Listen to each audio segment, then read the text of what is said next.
Who cares what they pretended to be? This was their choice. No! You're wrong! Who chooses to be this? Tell me! The Colossal Titan, since its introduction into the series, has been one thing: a god of destruction.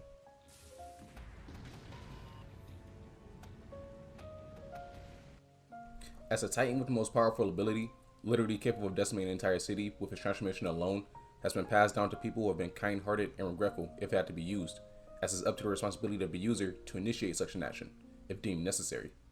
Throughout media, I'm sure you've heard the phrase, "with great power comes great responsibility," and I believe the inheritance of the Colossal Titan embodies that to the fullest extent. Before we start this video, I just want to say that more than half of you who watch aren't subscribed. If you guys could subscribe to the channel, leave a like, share the video, and hit that notification bell, it'll give my channel and this video more exposure and help me out in the YouTube algorithm, so the video gets seen by more people who enjoy content like this, and I really appreciate it myself. But without further delay, let's hop into the video. With great power comes great responsibility, and what bigger display of that is there other than the Colossal Titan?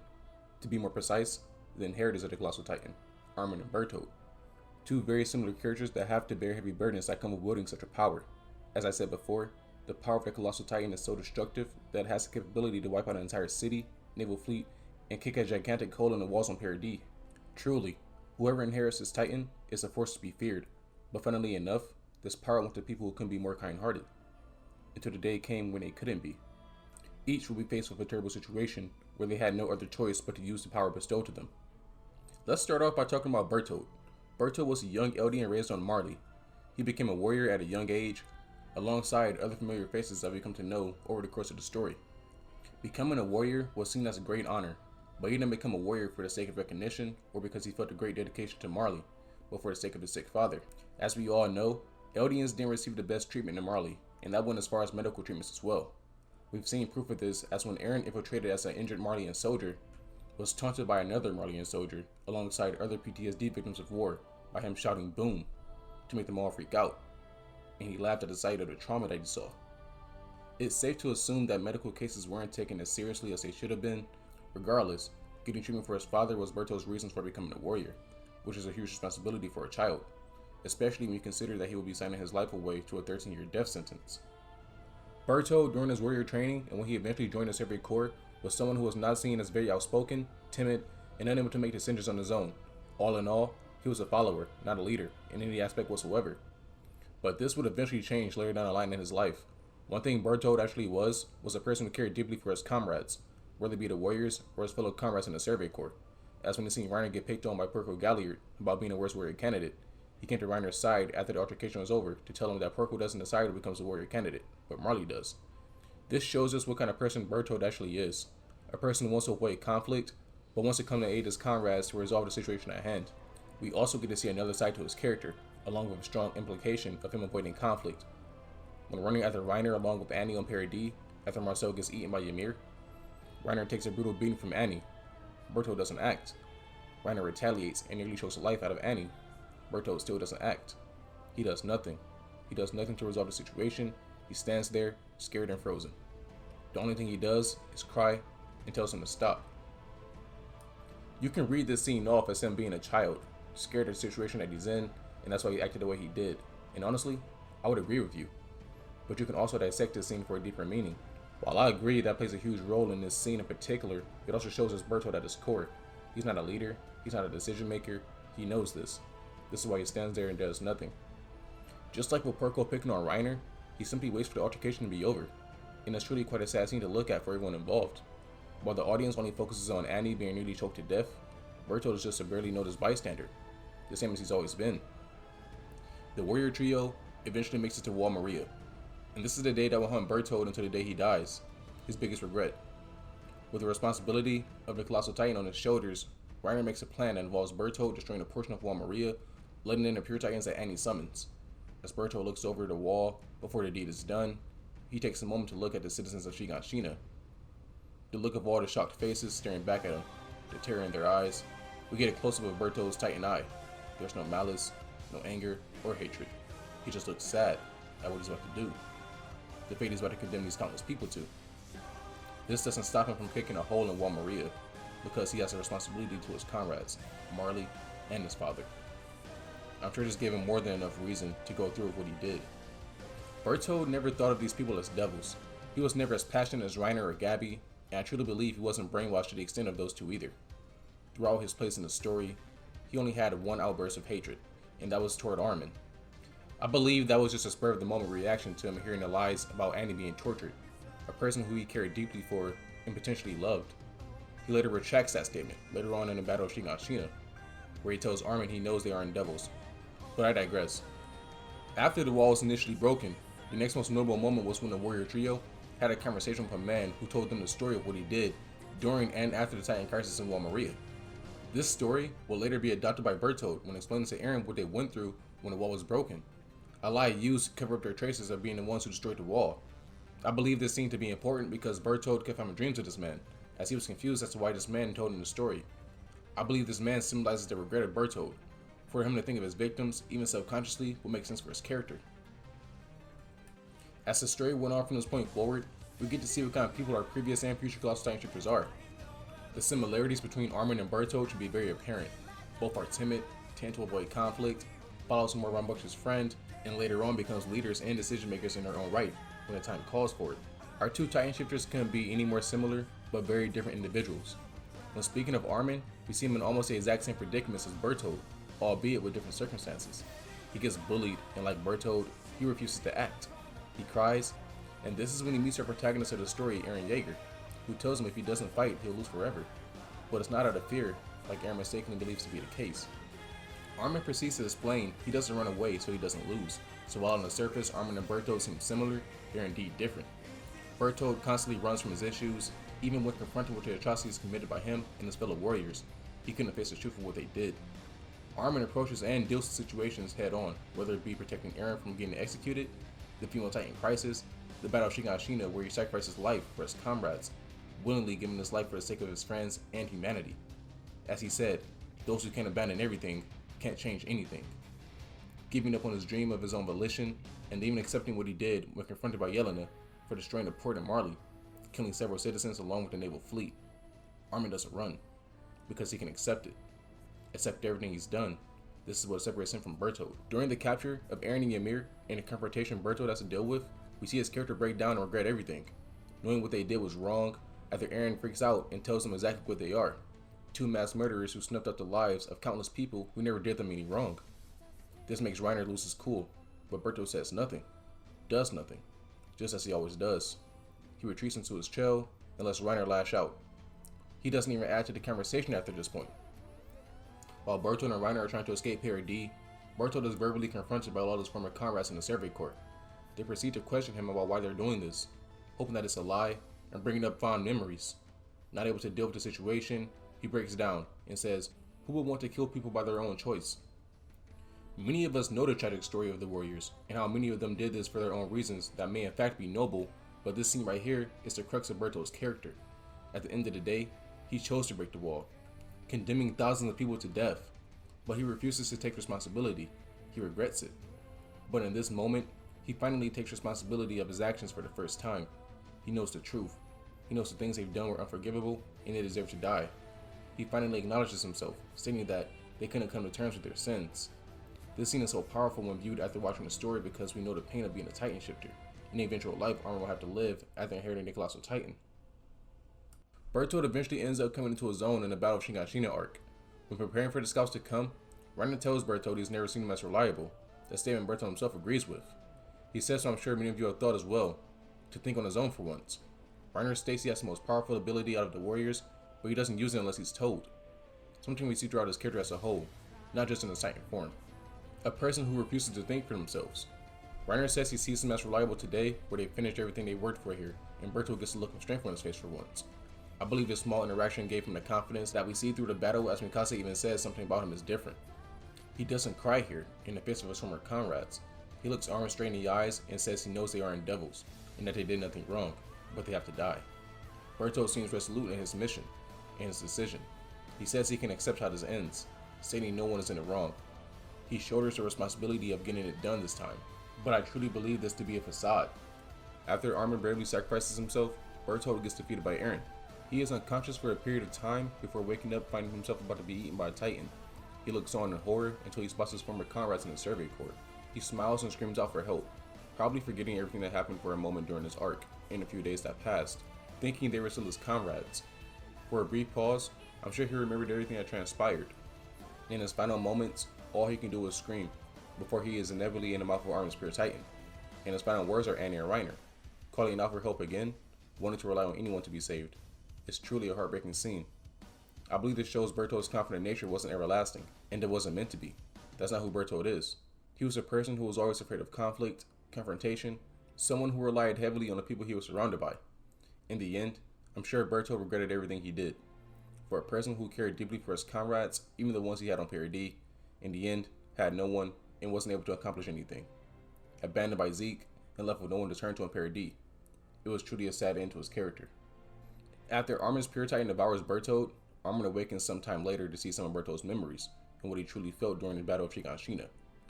He sees the scene of Bertotte nuking Shiganshina and he comes face to face with his Colossal Titan form, crying. The only thing he says is, "It hurts," once again showing and solidifying his regret. Sometime after that grand battle, Armin fully awakens and is surrounded by all of his friends and comrades. Due to forgetting everything because of the amnesia from becoming a Titan shifter, he is informed of everything. More importantly, that he was chosen over Erwin Smith to be brought back from the brink of death. This revelation fills Armin with uncertainty, survivor's guilt, and later on, it would eventually fill him with regret. Armin truly believed Erwin should have been the one brought back to life, and for good reason. He was a charismatic leader with exceptional fighting capability that people would even ride into their deaths with if the situation called for it. He was truly a worthy and remarkable person with the skills and fortitude to become a Titan shifter. Hanji tells Armin Erwin's life and the power of a Titan rests on Armin's shoulders, a heavy burden to bear, and a responsibility that he didn't sign up for, a responsibility like no other. She says it's a part of who he is now, and all he can do is accept it, and he does. As I said, this is what makes him different from Bertotte.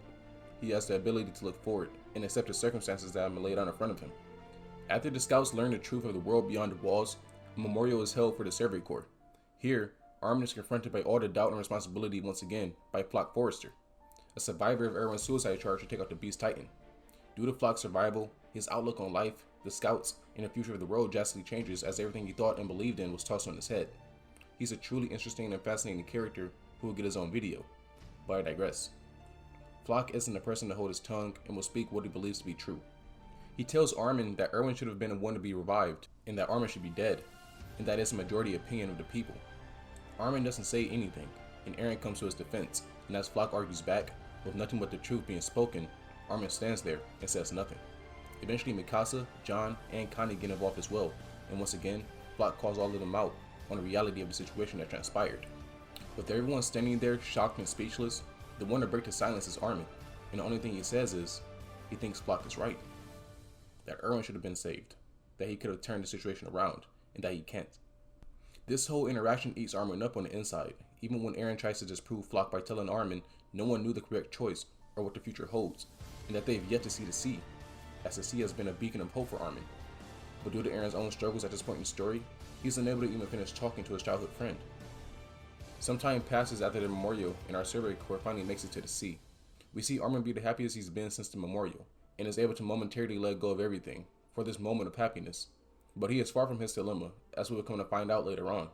During their infiltration on Marley, Eren decides to attack Liberio, but not before sending the scouts letters informing them of what his plan is. Left with no other choice, the scouts inevitably get involved, including Armin himself, and his role may in fact be the most devastating blow in terms of damage that was inflicted.